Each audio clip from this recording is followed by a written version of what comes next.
Thì sau khi các bạn móc xong hàng thứ 26, chúng ta sẽ, chiếc áo của chúng ta sau khi mặc vào nó sẽ đi vừa ôm hết ngực xuống dưới cái bầu ngực của chúng ta. Thì đến đây các bạn sẽ không móc họa tiết dưới nữa, các bạn sẽ móc cho mình là trong lòng của mũi 2 bính các bạn sẽ móc cho mình là 3 mũi bính. Sau đó các bạn sẽ móc 4 mũi, trong lòng của 2 mũi bính các bạn sẽ móc cho mình là 3 mũi đơn, sau đó là 4 mũi bính, và tiếp tục sang cái con sò khác các bạn cũng móc vào trong lòng của 2 mũi bính là 3 mũi đơn. Cứ như vậy các bạn sẽ móc cho mình là 3 mũi đơn, 4 mũi bính, 3 mũi đơn. Các bạn móc hết cả cái hàng thứ 27. Sau khi xong hàng thứ 27, các bạn sẽ lên cho mình là 5 mũi bính. Thì 3 mũi bính sẽ làm 3 mũi cao chân thay thế cho một mũi kép. Các bạn sẽ lên cho mình 4 mũi bính, 3 mũi sẽ là cao chân thay thế cho một mũi kép, và một mũi thứ tư sẽ là cái mũi họa tiết. Sau đó các bạn sẽ bỏ bên dưới một chân và móc vào chân thứ hai một mũi kép giống như vậy. Sau khi các bạn móc xong một mũi kép, các bạn cũng lên cho mình một bính và bỏ bên dưới một chân, móc một mũi kép vào chân tiếp theo, rồi lại một bính, bỏ bên dưới một chân, móc vào chân tiếp theo một mũi kép. Cứ như vậy một bính một kép, một bính một kép, các bạn móc hết hàng thứ 28.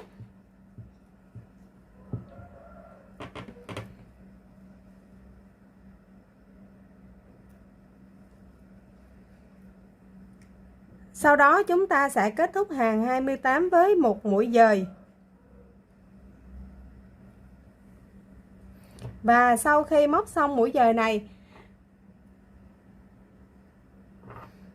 các bạn sẽ móc ngay chỗ cái chân kép này cho mình một mũi đơn. Sau đó là 2 mũi bính, các bạn bỏ một ô trống này, móc vào ô thứ hai, có nghĩa là chúng ta đang bỏ một mũi bính và một mũi kép. Chúng ta móc vào ô tiếp theo là một kép, 2 bính và một kép chung chân. Sau đó là 2 bính, và các bạn sẽ móc lên trên đầu của mũi kép thứ hai. Móc lên đầu của mũi kép này một mũi đơn. Sau đó lại tiếp tục là 2 bính và bỏ một ô này, móc vào ô tiếp theo một kép, 2 bính và một kép chung chân. Sau đó lại tiếp tục là 2 bính và bỏ một ô, móc lên trên đầu của cái dây kép một mũi đơn, 2 bính, bỏ một ô, móc vào ô tiếp theo một kép, 2 bính, một kép chung chân. Tiếp theo là 2 bính và bỏ bên dưới một ô.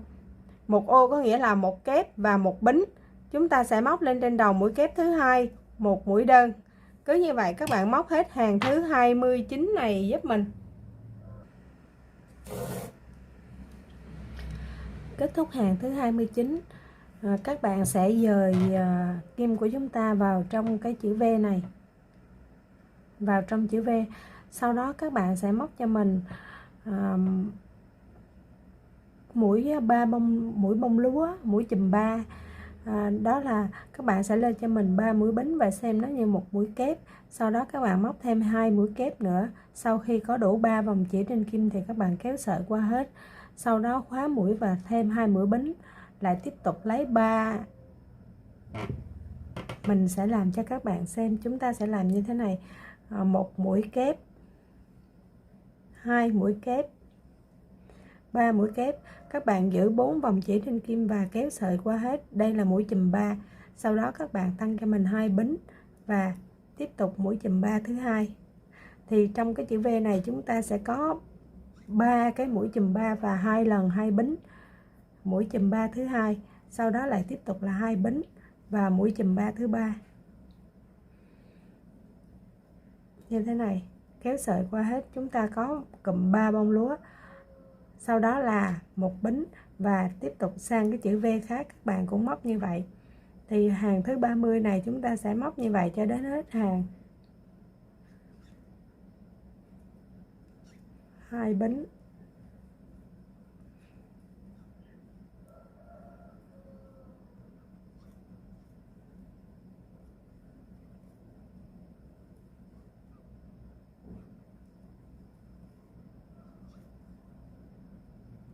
một mũi bính và sang chữ V khác.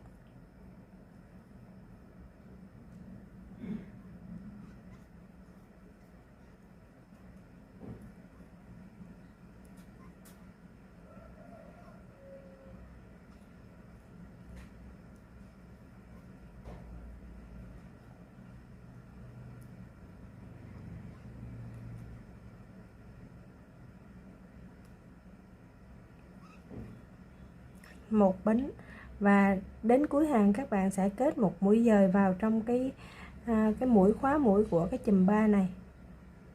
Các bạn sẽ kết hàng vào đây, móc một mũi dời. Sau khi các bạn hoàn thiện cái phần thân trên của chiếc áo này, mình muốn giới thiệu với các bạn một mẫu hoa văn mới. Mẫu hoa văn này mình dựa theo hình ảnh ở trên internet để mà mình móc theo, nó không có sơ đồ hướng dẫn nha các bạn. Họa tiết này mới, mình nhìn thấy nó rất là đẹp mắt. Có lẽ là mình sẽ móc một chiếc áo bằng cái họa tiết này vào một lúc nào đó. Còn bây giờ mình sẽ hướng dẫn kết hợp với cái họa tiết dưới này. Thì các bạn nào thích, ở đây một chiếc áo này mình sẽ hướng dẫn bằng 2 họa tiết thân áo khác nhau. Họa tiết đầu mình sẽ hướng dẫn ở phần 2 và đây là họa tiết thứ hai mình sẽ hướng dẫn ở phần 3.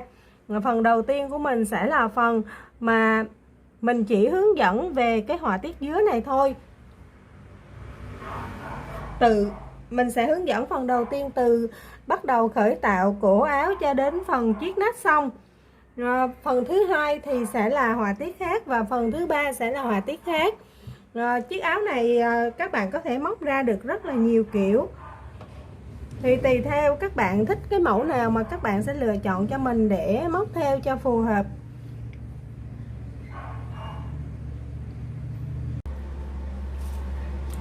Và sau khi kết thúc hàng thứ 30 thì hàng thứ 31 các bạn sẽ móc cho mình tất cả là cứ một kép, một bính một kép, giống như cái hàng bên dưới mà chúng ta đã tạo trước khi bước vào hoa văn. Thì các bạn sau khi móc một kép các bạn sẽ móc một bính và các bạn cứ bỏ một cái cụm bông lúa như thế này, móc vào cái ô rỗng cho mình một mũi kép, rồi lại một bính và bỏ cái bông lúa móc vào ô rỗng một kép, bỏ bông lúa móc vào rỗng, cứ một bính một kép và cách nhau bên dưới là các bạn bỏ cái cụm bông lúa móc vào cái ô rỗng. Cứ như vậy các bạn móc hết hàng thứ 31. Thì sau khi móc xong hàng thứ 31, cái áo của chúng ta nó sẽ hơi bo nhẹ lại một tí, nhưng mà chúng ta chưa dừng lại ở đây. Sau khi hết hàng 31 các bạn móc cho mình hàng 32 cũng giống như hàng 31 là cũng một kép một bính. Thì các bạn cứ móc cho mình hết hàng 31. Sau khi xong hàng 31 mình sẽ hướng dẫn tiếp các bạn hàng thứ 32. Thì kết thúc hàng thứ 31, chúng ta móc một mũi dời lên trên chân bính thứ 3 của cái hàng 4 bính chúng ta đã lên lúc đầu. Sau đó các bạn cũng tăng cho mình 4 bính. Và sau khi các bạn tăng xong 4 bính thì các bạn sẽ kết một mũi kép lên trên đầu của chân kép, rồi lại một bính và lại kết mũi kép lên trên đầu của chân kép. Cứ như vậy các bạn móc hết hàng thứ 32 này.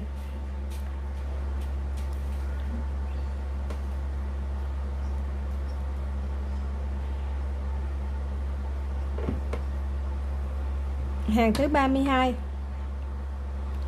Thì sau khi các bạn kết thúc xong hàng thứ 32, hàng thứ 33 các bạn sẽ quay trở lại là hàng này.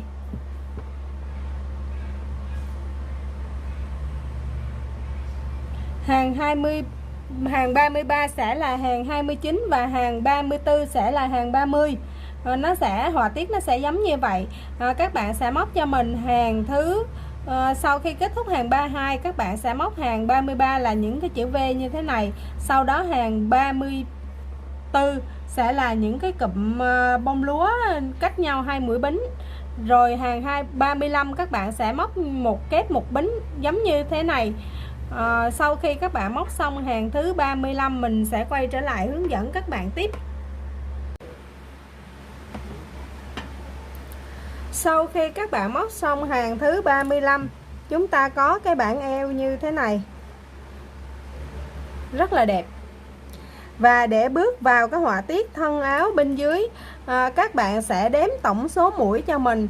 Cứ một ô vuông như thế này là sẽ có 2 mũi, gồm có một mũi kép và một mũi bính. Thì các bạn đếm cho mình cứ 2, 4, 6, 8, các bạn đếm theo cái ô vuông như thế này. Các bạn đếm xem thử tổng cái vòng tròn này của chúng ta là sẽ được bao nhiêu mũi. Các bạn lấy cái số mũi tổng đó các bạn chia cho 9. Nếu như mà chia đều hết được cho 9 thì chúng ta sẽ bắt đầu tiến hành viền mũi đơn.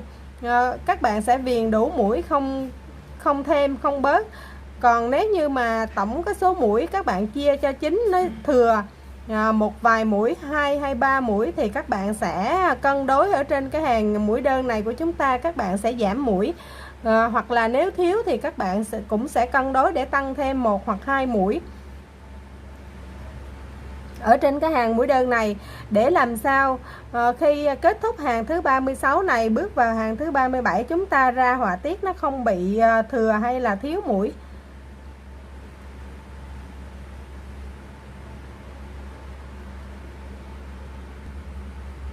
Thì sau khi các bạn móc xong cái hàng viền mũi đơn hàng thứ 36 này, các bạn sẽ móc một mũi dời vào ngay chỗ cái chân đơn đầu tiên để chúng ta khóa mũi kết thúc hàng thứ 36. Thì mình nói về cái họa tiết xuống hàng thứ 37. Thì từ đây các bạn cứ xem như hàng thứ 36 này là hàng khởi tạo và hàng thứ 37 sẽ là hàng thứ nhất.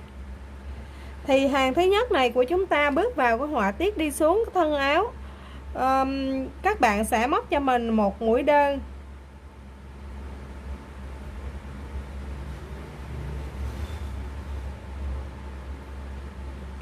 các bạn sẽ móc cho mình một mũi đơn, sau đó là 5 mũi bính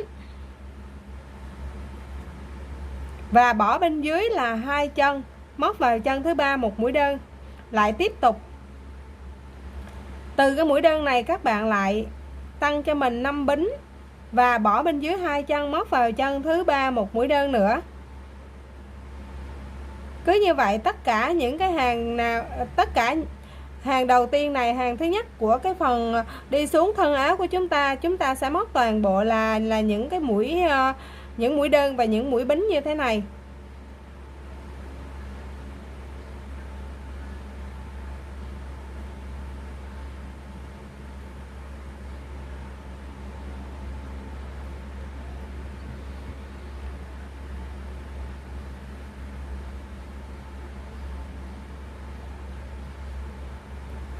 Thì từ đây đến đây là chúng ta được 9 mũi. Thì từ cái họa tiết tiếp theo, hàng thứ hai của chúng ta sẽ là cứ 3 cụm như thế này, 1 2 3 cụm như thế này thì sẽ được một cái hoa văn. Vì vậy mà mình cần tổng số là phải chia hết cho 9. Thì bước vào hàng đầu tiên của phần thân áo, các bạn sẽ lên cho mình một bính và móc một đơn vào ngay chỗ cái chân bính đó. Sau đó lên 5 bính, bỏ bên dưới 2 chân, móc vào chân thứ 3 một mũi đơn, rồi lại 5 bính, bỏ bên dưới 2 chân, móc vào chân thứ 3 một mũi đơn. Cứ như vậy các bạn móc hết hàng đầu tiên này cho mình. Đi đến cuối hàng các bạn cũng móc cho mình 5 mũi bính và một mũi dời lên trên đầu của mũi đơn đầu tiên mà chúng ta đã tạo.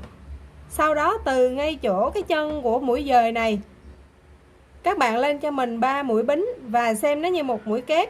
Sau đó các bạn tăng thêm 2 bính nữa giúp mình là chúng ta có được 5 mũi bính ở đây.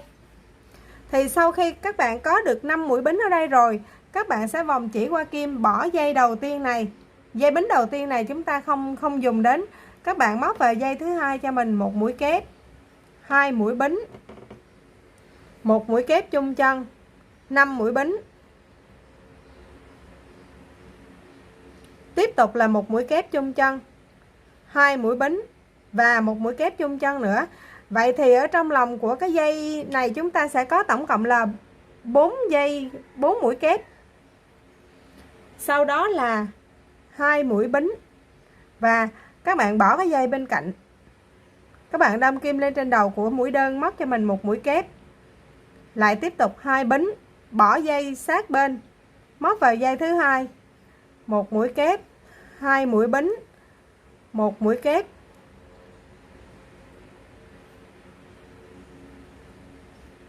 5 mũi bính,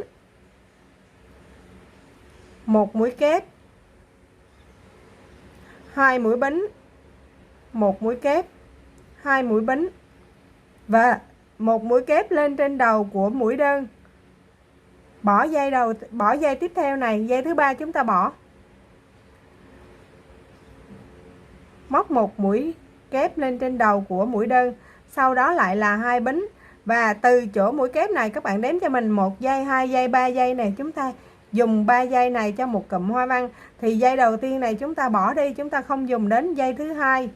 Chúng ta móc 1 mũi kép, 2 mũi bính, 1 mũi kép, 5 mũi bính, 1 mũi kép, 2 mũi bính, 1 mũi kép, 2 mũi bính và bỏ cái dây thứ ba này, móc lên trên đầu của cái mũi đơn kế tiếp 1 mũi kép. Thì đây là cái họa tiết của hàng thứ hai, các bạn móc hết hàng thứ hai này giúp mình.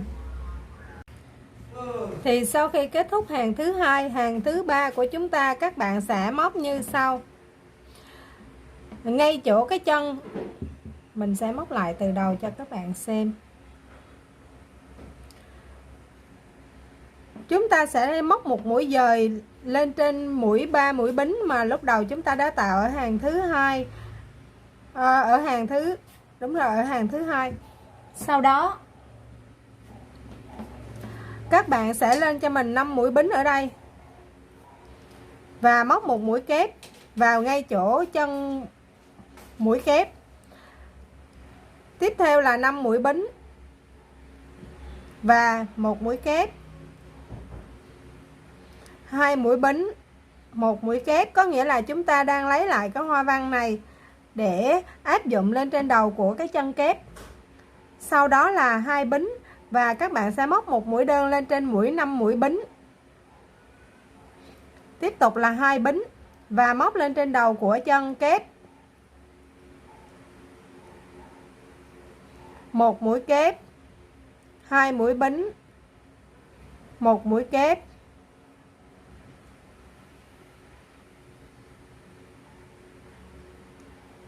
5 mũi bính, 1 mũi kép, 2 mũi bính, 1 mũi kép. Thì ở hàng thứ ba này cái chân kép của chúng ta nó sẽ gánh ở trên đầu của nó là 4 mũi kép chung chân. Và xen kẽ 4 mũi kép sẽ là 2 cụm, một cụm gồm có 2 mũi bính ở hai đầu và một cụm 5 mũi bính ở chính giữa.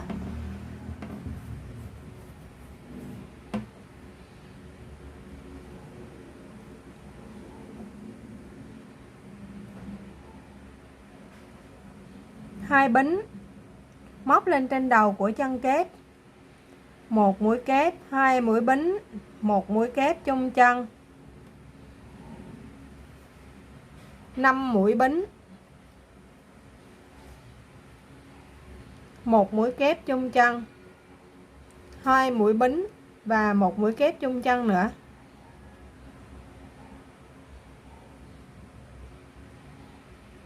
Tiếp theo cũng là 2 bính và 1 mũi đơn lên trên đầu mũi 5 bính. Cứ như vậy các bạn móc hết hàng thứ ba này. Sau khi hết hàng thứ ba thì cái cụm hoa văn của chúng ta đây nó sẽ nằm lên trên đầu của cái mũi đơn này.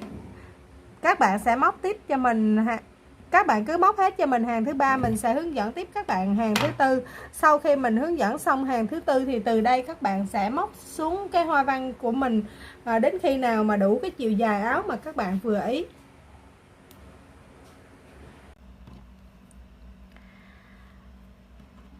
Thì sau khi các bạn kết thúc hàng thứ ba bước vào hàng thứ tư, các bạn sẽ móc một mũi dời vào ngay chỗ cái chân của mũi đơn này. Sau đó các bạn sẽ lên cho mình 5 mũi bính, một mũi kép vào trong cái chân đơn đó, sau đó là 5 bính, một mũi kép tiếp theo vào trong cái chân đơn và 2 bính, lại một mũi kép nữa. Chúng ta móc lại cái hoa văn của chúng ta lên trên đầu của cái mũi đơn. Thì hàng thứ hai là chúng ta móc cái hoa văn của chúng ta lên trên đầu của mũi kép. Hàng thứ ba, từ hàng thứ ba trở đi thì cái hoa văn của chúng ta nó sẽ nằm trên đầu của mũi đơn. Và các bạn sẽ móc 2 bính và một mũi đơn lên trên đầu của cái dây 5 bính tiếp theo, rồi lại 2 bính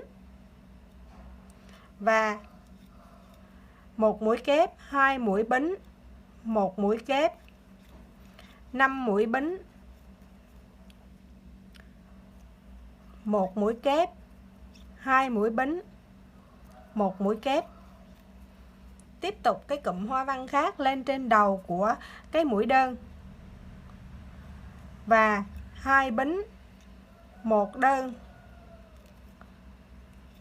2 bính. Tiếp tục cụm hoa văn của chúng ta.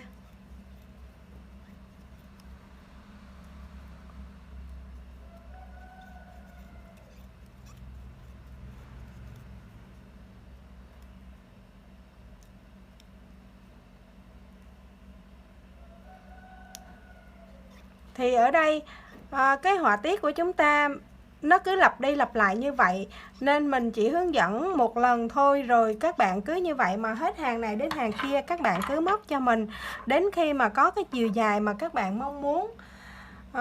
Như mình móc ở đây là mình sẽ móc 10 hàng, 10 hàng liên tiếp là mình sẽ móc cách nhau là 2 bính. Xong cái họa tiết này cách cái họa tiết kia là 2 bính. Ở chỗ này đây các bạn, thì 10 hàng đầu tiên là mình sẽ cách nhau là 2 bính. Đối với các bạn nào mà mặc áo ngắn thì các bạn sẽ móc khoảng 8 đến 10 hàng là các bạn dừng lại là vừa.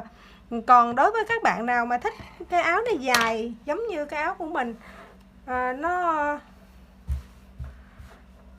nó phủ luôn cái mông của mình á, thì các bạn sẽ sau khi các bạn móc xong 10 hàng là cái hoa văn rồi tới 2 mũi bính, thì hàng thứ 11 cho đến hàng thứ 20 các bạn sẽ móc là 3 mũi bính ở đây. 1 2 3 bính. 3 bính rồi mới đến hoa văn.